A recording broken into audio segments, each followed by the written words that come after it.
আজ প্রথমবার নিজের ম্যাকবুক নিয়ে বসেছি ইরাম। সামিয়া গতকাল রাতে হাসপাতালে গিয়েছেন, এখনও ফেরেননি। আহম্মদ নিজের রুম থেকে বের হননি। নাস্তাটা তাই আলাদাভাবেই করা হয়েছে ইরামের। এখন এক মগ ভর্তি চা নিয়ে সে বসেছে ডাইনিং টেবিলে। ম্যাকবুক খুলে প্রয়োজনীয় কিছু টুকটাক ব্যাপার ঠিক করে রাখবে।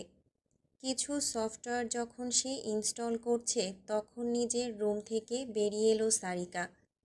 একটা ঢোলা টি শার্ট আর ট্রাউজার পরনে। খুব সম্ভবত আজ চেম্বারে দেরিতে যাচ্ছে সে। ইরামের দিকে এক দফা কৌতূহলী দৃষ্টি নিক্ষেপ করে সে সোজা কিচেনে চলে গেল। তার কিছুক্ষণ বাদই 2 তলার সিঁড়ি বেয়ে নেমে এলো সাইবান। বরাবরের মতোই ট্যাঙ্ক টপ পরে আছে, তবে আজ রং পাল্টে সেটি হয়েছে সাদা, সঙ্গে গ্রে সোয়েট প্যান্ট। চুলগুলো উস্কো খুস্কো। ঘুম থেকে উঠে মুখ ধুয়েই চলে এসেছে, চুল আঁচড়ানোর প্রয়োজন বোধ করেনি। হেলে দুলে কিচেনে চলে গেল সাইবান। ইরাম বেশ মনোযোগ দিয়ে নতুন অ্যাপসে খোলা নিজের প্রোফাইলটা সাজাচ্ছিল। ঠিক তখনই কিচেন থেকে ধড়াম করে একটা ভয়ানক শব্দ ভেসে এলো। পুরো বাড়ি কেঁপে উঠল বুঝি। চেয়ারে লাফিয়ে উঠল ইরাম। ঝট করে পিছনে ফিরে তাকালো দেখার জন্য। You ছুকলি ছোচা, Sai, walk walk. প্রথমে ইরাম বুঝতে পারল না কি হয়েছে। সেকেন্ডের মাথায় ডাইনিং টেবিলের উপর ঠাস করে রীতিমতো উড়ে এসে পড়ল সারিকা। অদূর থেকে তার উপর পশুর মতন ঝাঁপালো সাইবান। এসেই সে খপ করে সারিকার গলা চেপে ধরে এমনভাবে ঝাঁকাতে লাগলো যেন মানুষ নয়, গাছের ডাল ধরে ঝুলছে। বের কর, আমার ডিম বের কর এক্ষুনি। তোর ডিম তোর পেটে থাকবে, খক, হাতিয়ে দেখ। সারিকা দুর্বলতার কোনো লক্ষণ তো দেখাচ্ছেই না, বরং ভাইকে খেপিয়ে ভীষণ বিনোদন পাচ্ছে বলেই মনে হচ্ছে। তার জবাব শুনে দ্বিগুণ ক্ষেপে গেল সাইবান। সারিকাকে ধরে একেবারে পুতুলের মতন তুলে হলঘরের সোফার উপর আশ্রে ফেলে দিল। কোকি উঠে কোমর চেপে ধরে সারিকা অট্টহাসি হাসতে লাগল। ইরাম চিন্তিত হয়ে দ্রুত জিজ্ঞেস করল, আরে ব্যথা পাবে তো। কি হয়েছে আলাদিন, কি হয়েছে? এই বেটি আমার ডিম খেয়ে ফেলেছে। তুমি ডিম পাড়ো কবে থেকে? ইরামের আহম্মকি প্রশ্নে সাইবান চোখ সরু করে এমন ভঙ্গিতে ঘুরে তাকালো যে না চাইতেও এক দফা শয়তানি হাসি গোপন করতে হলো রমণীকে। সাইবান গুরুগম্ভীর গলায় বলল, আরে আমার জন্য সিদ্ধ করা ডিম খেয়ে ফেলেছে ছোচাটা। এখন আমি খাবো কি? আমার ডায়েট নষ্ট হয়ে যাবে। আশ্চর্য ব্যাপার, আমি তো শুধু একটাই খেয়েছি, বাকি দুটো গান্ডে পিণ্ডে গিয়ে গেল না। সারিকা বলতেই প্রতিবাদ করে উঠল সাইবান। ইস, মামার বাড়ির আবদার। আমার 3টা ডিমই লাগবে। জিমে গিয়ে দেখ একবার কত কষ্ট, তারপর জ্ঞান দিতে আসিস। ইউ নো হোয়াট, ডিম বের কর এক্ষুনি। এক্ষুনি বের করবি তুই আমার ডিম। দে, আমার ডিম দে সোচা ছেড়ি। রোমহর্ষক দৃষ্টিতে ইরাম দেখল সাইবার নিজের অত বড় শরীরটা নিয়ে সারিকার পাতলা শরীরের উপর লাফ দিয়ে ঝাঁপিয়ে পড়ল। 2 ভাই বোনের মাঝে এখন হাড্ডাহাড্ডি লড়াই চলছে। বালিশ কুশন সব এদিক সেদিক লুটিয়ে পড়েছে। সারিকাকে উল্টো চেপে ধরে তার হাতটা পিঠের উপর গুটিয়ে ধরে বাঁকা হাসছে সাইবান। দৃশ্যটা বহুদিন আগে টিভিতে দেখা রেসলিং খেলার মতো দেখাচ্ছে, যেখানে গাট্টা গোট্টা কিছু পুরুষ নাটকীয় কায়দায় নিজেদের সঙ্গে মারামারি করে। ছোটবেলায় বাবার সাথে বসে বসে ইরামও দেখত WWE। এখন সেটা তার চোখের সামনে সরাসরি হচ্ছে। সাইবান পেছন থেকে সারিকার গলা টেনে ধরে সমানে চেঁচিয়ে যাচ্ছে, আর খাবি? আর লোভ দিবি আমার জিনিসে? এখন যদি বলি ওগুলো আমি আগে থেকে চেটে রেখে দিয়েছিলাম, হজম হবে তোর? ইস, ছি, ওয়াক। হাসির মাঝখানে মাঝখানে কোকাতে লাগলো সারিকা। ইরাম অদূরে বসে ভাই বোনের কাণ্ড দেখে গেল। তার কেন যেন হস্তক্ষেপ করতে ইচ্ছে হলো না, কারণ দৃশ্যটা বাহ্যিকভাবে যতটা আগ্রাসী দেখাচ্ছে, ভেতরে ভেতরে ঠিক ততটাই সুমধুর। এই বাড়িতে আসার পর থেকে সারিকা এবং সাইবানের মাঝে ভাই বোন সুলভ বিশেষ কোনো আচরণ তার চোখে পড়েনি। হয়তো সময়টাই তেমন ছিল। একটার পর একটা গুরুগম্ভীর ঝড়ঝাপটা গিয়েছে পরিবারটার উপর থেকে। আজ সাত সকালে দুই ভাই বোনকে এক ভিন্ন রূপে দেখে তার কেন যেন ভীষণ মনোমুগ্ধকর লাগছে। খুনসুটি ভালোবাসা, না বলা স্নেহ, উপরি রাগ দেখানোই তো ভাই বোনের বন্ধন, তাই না? দুজনকে দেখতে দেখতে ইরাম নিজের ভাবনায় হারিয়ে গেল। এই তো কিছুদিন আগেই সামিয়া কিচেনে একসাথে কাজ করতে করতে একটা সুন্দর ঘটনা শুনিয়েছেন তাকে। রোমন্থনের জগতে হারিয়ে গেল সে। মোলায়েম আলোতে রুমটা পরিপূর্ণ। নরম গদির উপর নড়চড় করছে একটা ছোট্ট প্রাণ। আরামদায়ক সুতির ফতুয়া আর ডাইপার পরনে। ডাগর ডাগর জলজলে চোখ মেলে চেয়ে আছে সিলিংয়ের দিকে, যেখানে ঝুলছে হরেক রকমের রং বেরঙের বেলুন। ছোট্ট শিশু সারিকা পায়ে পায়ে বিছানার কাছে গিয়ে দাঁড়ালো। উকি মেরে দেখল নাজুক অস্তিত্বটাকে। একটা হাত তুলে মাপল সে। তার এক হাতের সমান হয়েছে বাবুটা। এত ছোট মানুষ হয়! বিস্ময়ে সারিকার চোখে বুঝি তারা ফুটে উঠল। ছোট ছোট পা তুলে বিছানার উপর উঠে এলো সে। বাবুটার পাশে উল্টো হয়ে শুয়ে পড়ল। বিস্ময় মাখা নয়নে দেখল কিভাবে হাত পা ছুটছে সে। এই বাবুটা নাকি তার ভাই হয়। আচ্ছা, ভাই কি জিনিস? যেমনটা তার বান্ধবী রিয়ার আছে, কিন্তু রিয়ার ভাই তো এত ছোট না, অনেক বড়। তাহলে সারিকার ভাই এত ছোট কেন? শিশুসুলভ মনে সহস্র প্রশ্ন জাগল। বাবুটা নড়তে নড়তে উল্টে যেতেই সারিকা দ্রুত হাত বাড়িয়ে আবার চিৎ করে শুইয়ে দিল। কি নরম একটা তুলতুলে শরীর, কেমন আদর আদর লাগে। কিন্তু তার বাবা যে নামটা বলেছে, সেই নামটা তার একদমই পছন্দ হয়নি। এই আদরটাকে সে কিভাবে ওই নামে ডাকবে? এমা, ছি! এমন সময়ই রুমে এলেন আহম্মদ। বিছানার উপর নবজাতক ছেলে আর তার পাশে মহতী পর্যবেক্ষণে মেতে থাকা মেয়েকে দেখে তার বুকটা ভরে উঠল। নিঃশব্দে পায়ে পায়ে কাছে গিয়ে দাঁড়ালেন তিনি। বুকে দুই বাহু বেঁধে কর্মকাণ্ড দেখলেন। Baby brother. সারিকা টুকটুক করে কথা বলছে। বাবুর গালে আঙুল ছুঁয়ে মোলায়েম গলায় ফিসফিস করে বলে যাচ্ছে, তাড়াতাড়ি বড় হও, আমি তোমার সাথে খেলব। মুচকি হাসলেন Ahmed.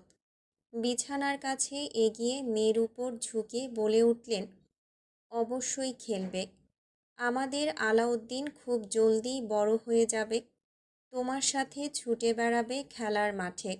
Your brother is going to protect you. Sarika উঠে বসল।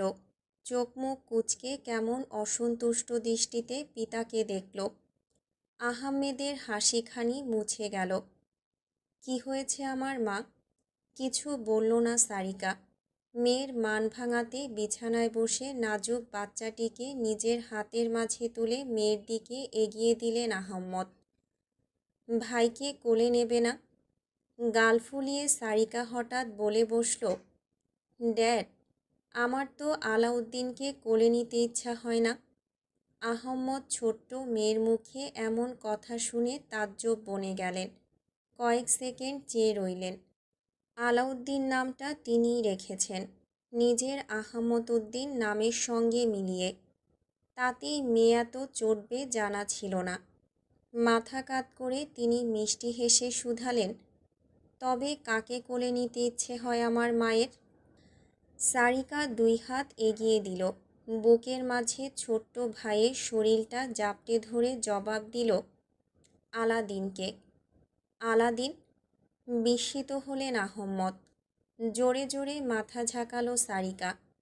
আমার আলাউদ্দিন না, আলাদিন লাগবে ড্যাড, লাগবেই লাগবে। খিলখিল করে হাসলেন আহম্মদ। একটা হাত তুলে মেয়ের মাথায় বুলিয়ে ঝুঁকে এসে কপালে চুমু খেলেন। ঠিক আছে, আজ থেকে তোমার ভাই তোমার আলাদিন। খুশি? ইয়ে, আমার ভাই আলাদিন। মেয়েকে টেনে নিজের কোলে বসালেন আহম্মদ। অশ্রুসিক্ত মুগ্ধ নয়নে দেখলেন কিভাবে বুকের ভেতর পরম যত্নে সারিকা আগলে রেখেছে নিজের ভাইকে। ওই সময় তার মনে হলো এইটুকু মুহূর্তের মাঝেই তার জীবনে সবটুকু সার্থকতা নিহিত। রোমন্থনের জগৎ থেকে ইরাম বেরিয়ে এলো হুট করেই। চোখ পিটপিট করে সামনে তাকিয়ে দেখল সারিকার সাইবানকে, যারা আপাতত ডব্লিউ ম্যাচ থামিয়ে একে অপরের সঙ্গে শান্তি চুক্তি স্বাক্ষর করছে। তোর জন্য আমি চেম্বার থেকে আসার সময় কেএফসি বাকেট নিয়ে আসব। ডিল? সারিকার অফারে সাইবানকে আগ্রহী মনে হলো। গলা খাকারি দিয়ে হাতের আঙুল গুনে গুনে সে বলল, দুটো কেএফসি বাকেট, দুটো ফ্রেঞ্চ ফ্রাই আর 3টা টাব আইসক্রিম। একটা কেএফসি বাকেট, একটা ফ্রেঞ্চ ফ্রাই, একটা টাব আইসক্রিম। আমার চুলে নেগোসিয়েশন করছিস তুই? আরেকবার চুল বললে তোর সত্যিকার চুল টেনে ছিঁড়ে ফেলবো বেয়াদব। Okay okay, fine. একটা কেএফসি বাকেট, দুটো ফ্রেঞ্চ ফ্রাই, দুটো টাব আইসক্রিম। তুই না ডায়েটে আছিস?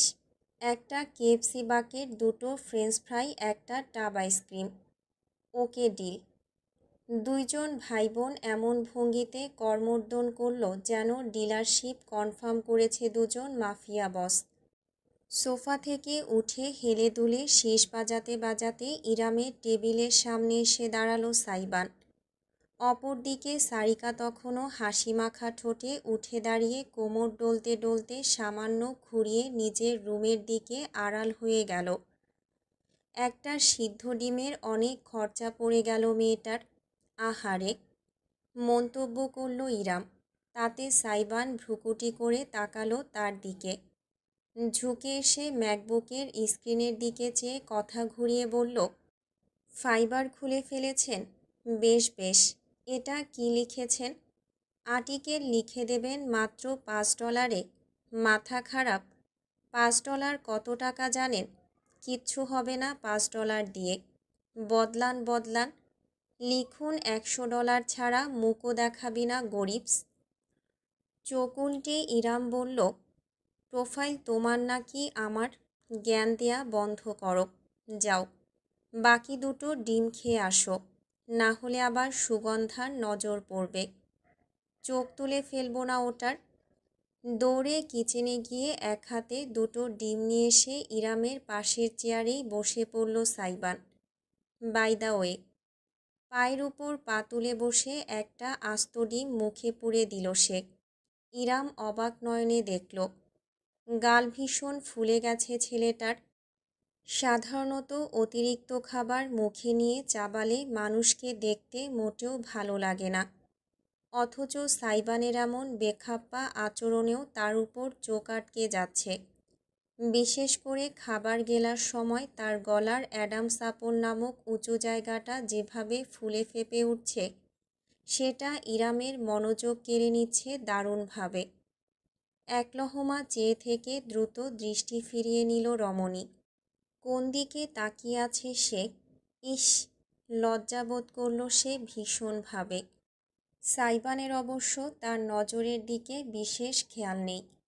একটা ডিম গিলে শেষ করে অন্যটা জাদুঘরের প্রত্নতাত্ত্বিক নিদর্শনের মতো পর্যবেক্ষণ করতে করতে সে বলল, আপনি যে কম্পিউটার ক্লাসে যাবেন বলে ঠিক করে রেখেছেন, কিভাবে করবেন?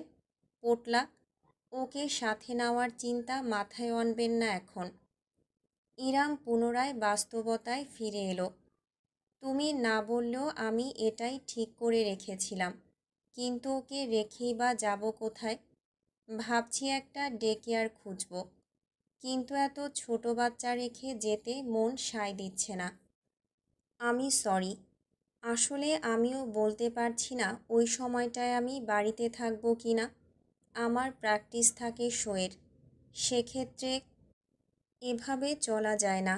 সবাই তো আর নিজেদের কাজবাজ বন্ধ করে বাড়িতে বসে থাকতে পারবে না।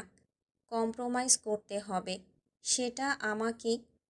দেখি, যদি কোর্স ছাড়াই কোনোভাবে কাজ করা যায় তবে আমি বাসায় থেকেই।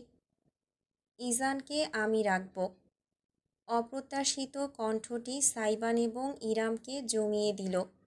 উভয়ে তাকিয়ে দেখল সারিকাকে। সালোয়ার কামিজ এবং তার উপরে অ্যাপ্রন পরে পুরোদস্তুর তৈরি মেয়েটা চেম্বারে যাচ্ছে স্পষ্ট। সাইবান ভ্রু কুঁচকে ফেলল। তুই সিস? মাথা দোলালো সারিকা। হ্যাঁ, এমনিতেও চেম্বারে দুপুরের সময়ে রোগী তেমন থাকে না, ব্রেক চলে। ওই ব্রেক টাইম চেম্বারে না কাটিয়ে বাসায় চলে আসব। 1-2 ঘন্টা ম্যানেজ করা কোনো ব্যাপারই না। তাছাড়া সুগন্ধা তো আছেই। আশা রাখছি কোর্সের সময়টা দুপুর থেকে বিকালের মাঝেই। 2টা থেকে 4টা, ইরাম বলল। সারিকা তার দিকে এক পলক চেয়ে শেষে সাইবানের দিকে ফিরল। তাহলে তো হলোই। বাড়িতে মানুষের অভাব নেই। ব্যবস্থা একটা ঠিক হয়ে যাবে। হুম। ভাবুক ভঙ্গিতে বলে আরেকটা ডিম মুখে পুরে দিল সাইবান। সারিকা দাঁড়িয়ে নেই। হনহন করে হেঁটে সে চলে গেল বাড়ির বাইরে। ইরাম মেয়েটির চলার পথে তাকিয়ে মনে মনে ভাবল, ফিরে এলে একা কোনো সময়ে তাকে ধন্যবাদ জানাবে সে। এমনিতেও আগের একটা ধন্যবাদ মেয়েটার প্রাপ্য। একটা কথা জিজ্ঞেস করি? ইরামের প্রশ্নে সাইবান মুখ তুলে মাথা হেলাল। রমণী প্রশ্ন করল, সারিকার কি অ্যারেঞ্জ ম্যারেজ? সাইবান খানিকটা সময় চুপ করে রইল। ইরাম বেশ মনোযোগ দিয়ে তার চেহারাটা দেখল। বিয়ের দিন কিচেনে দেখা দৃশ্যটি ইরাম যেমন আজও ভোলেনি, তেমন কারো কাছে খোলাসাও করেনি। অনুরাগ এবং সারিকা উভয়ের মাঝে আগে থেকে সম্পর্ক ছিল স্পষ্ট। সাইবান কি নিজের বেস্ট ফ্রেন্ড আর বোনের মাঝেরকার রহস্যময় সম্পর্কের কথা জানে না? বুঝতে পারল না সে অভিব্যক্তি দেখে। সাইবান চেয়ারে হেলান দিয়ে উত্তর করল, হ্যাঁ, মিসির দুলাভাইয়ের মায়ের স্কুল ক্লাসমেট ছিল মম। সেখান থেকেই কথাবার্তা। হঠাৎ এই প্রশ্ন? না, এমনি। দ্রুত মুখ ফিরিয়ে ম্যাকবুকে মনোযোগ দিল, যেন জবাব দিতে না হয়, তাই চায়ের মগটা তুলে নিয়ে লম্বা একটা চুমুক দিয়ে নামিয়ে রাখল। সাইবান মুখ ঘুরিয়ে তাকে দেখল, তারপর মগটাকে। চা? হুম। মগটা নিজের হাতে তুলে নিল সাইবান। ঘুরিয়ে ফিরিয়ে দেখে বলল, কোনখানে চুমুক দিয়েছেন? প্রশ্নটা ইরামকে অবাক করল। এটা জিজ্ঞেস করছে কেন হঠাৎ ছেলেটা? খেতে চায় নাকি? ইরাম আঙুল তুলে দেখিয়ে দিল তার ঠোঁটে দেওয়া লিপজেলের কারণে অতি হালকা একটা ছাপ পড়ে গিয়েছে এখানে। ইরাম ভাবল বোধহয় সাইবান সে যেখানে চুমুক দিয়েছে সেই জায়গাটা এড়িয়ে যেতে চাইছে, তাই জিজ্ঞেস করেছে। অথচ তাকে হতবাক করে দিয়ে সাইবান তির্যক হেসে বলে উঠল, ওকে থ্যাঙ্কস। চুমুক দিল সাইবান, ঠিক যেখানে ইরাম ঠোঁট বসিয়েছে একদম সেই স্থানের উপর। লিপজেলের হালকা ছাপ লেপটে গেল সাইবানের ঠোঁটে। প্রসারিত দৃষ্টি মেলে দেখল ইরাম। এক মুহূর্তের জন্য ইচ্ছে হলো মগটা সাইবানের হাত থেকে ছিনিয়ে নিতে, অথচ একটু নড়তে পারল না। বেশ লম্বা এক চুমুক চা পান করে অবশেষে মগটা নামিয়ে রাখল সাইবান। সঙ্গে সঙ্গে জিভ বের করে নিজের ঠোঁট চেটে নিতে নিতে বলল, চা এত সুস্বাদু হয় আগে জানতাম না তো। বুকের ভেতরটা ধক করে উঠল ইরামের। সাইবান ঝুঁকে এসে সরাসরি তার ঠোঁটের দিকে চেয়ে বলল, can I have one more sweet lips, I mean tea please? তৎক্ষণাৎ মুখ ঘুরিয়ে ফেলল ইরাম। 2 কান বেয়ে আগুন বেরোচ্ছে তার। ম্যাকবুকের কিবোর্ডের উপর বেশ শব্দ করে ঝোড়ো গতিতে টাইপিং করতে করতে সে খড়খড়ে গলায় বলল, সুগন্ধাকে বলো বানিয়ে দিতে। চেয়ার ঠেলে অযথাই দুলতে দুলতে বিস্তর শয়তানি হাসি মেখে ইরামের উজ্জ্বল শ্যামলা মুখবর্ণে লালচে ছাপ প্রাণ ভরে দেখে গেল সাইবান। পরদিন সন্ধ্যাবেলা সাইবান কিছুক্ষণ আগে বাইরে থেকে ফিরেছে। সারাদিন সে প্র্যাকটিসের জন্য বাইরে থেকেছে।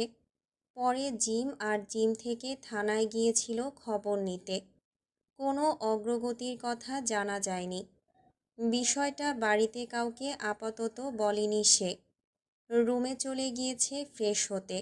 আজ সামিয়া, সারিকা এমনকি আহম্মদও বাড়িতে আছেন। পরিবারটার উপর দিয়ে গত কয়েকদিনে যত ঝড় গিয়েছে তার জন্য ইরামের খারাপ লাগছে। সন্ধ্যা হতে না হতেই সে কিচেনে হাজির হয়েছে। আজ বিশেষ নাস্তা তৈরি করার সিদ্ধান্ত নিয়েছে সে সবার জন্য। গরম গরম সিঙাড়ার সাথে মাংসের ডুবু ডুবু হালিম। বড় কড়াইয়ে ইতিমধ্যে টকবক করে হালিম ফুটছে। ইরামের বিকালেই বানিয়ে রাখা সিঙাড়া গরম তেলে ভেজে নিচ্ছে সুগন্ধা। অন্য স্টোভে কেতলিতে পানি বসিয়েছে ইরাম। ইজানকে কিছুক্ষণ আগেই খাইয়ে ঘুম পাড়িয়ে রেখে এসেছে, তাই বিশেষ চিন্তা নেই এখন। আজ বাড়ির বারান্দায় ছোটোখাটো একটা গল্পের আসর জমেছে। সামিয়া এবং আহম্মদ একে অপরের সঙ্গে তেমন না মিশলেও সারিকাই সকলকে মাতিয়ে রেখেছে। তাছাড়া কিছুক্ষণ আগে মিসিরও এসে পৌঁছেছে। সে মূলত সারিকাকে দেখতে এসেছিল। ইরাম অনুরোধ করে আজকে রাতের জন্য থাকতে বলেছে। সেই অনুরোধ ফেলেনি সাইবানের দুলাভাই। কিছুক্ষণ বাদে গোসল সেরে সাইবানও যোগ দিল।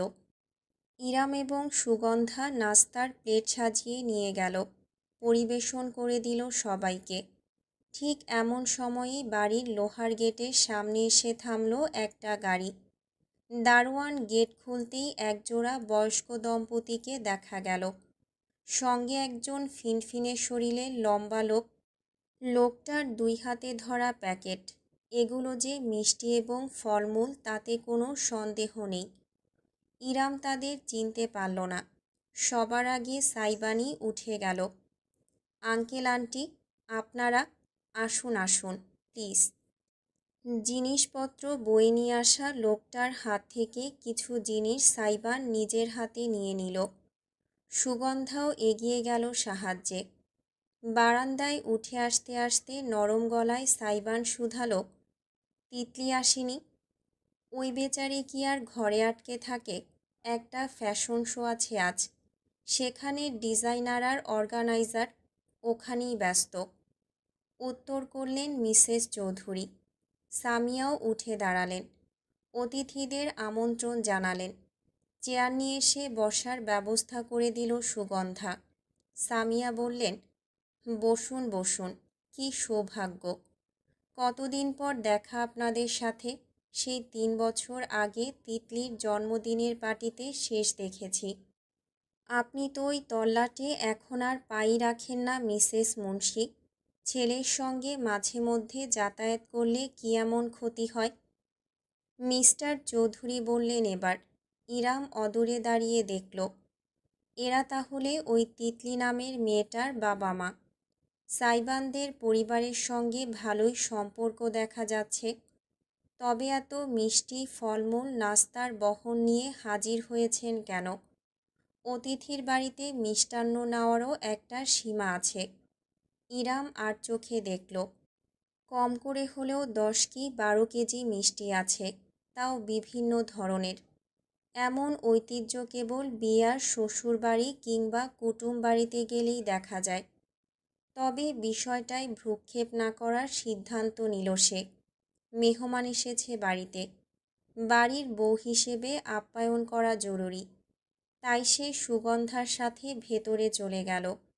বাটিতে নাস্তা সাজিয়ে মিনিট 20 পরে ট্রে হাতে যখন ইরামার সুগন্ধা ফিরে এলো, তখন গল্পের আসর জমে উঠেছে।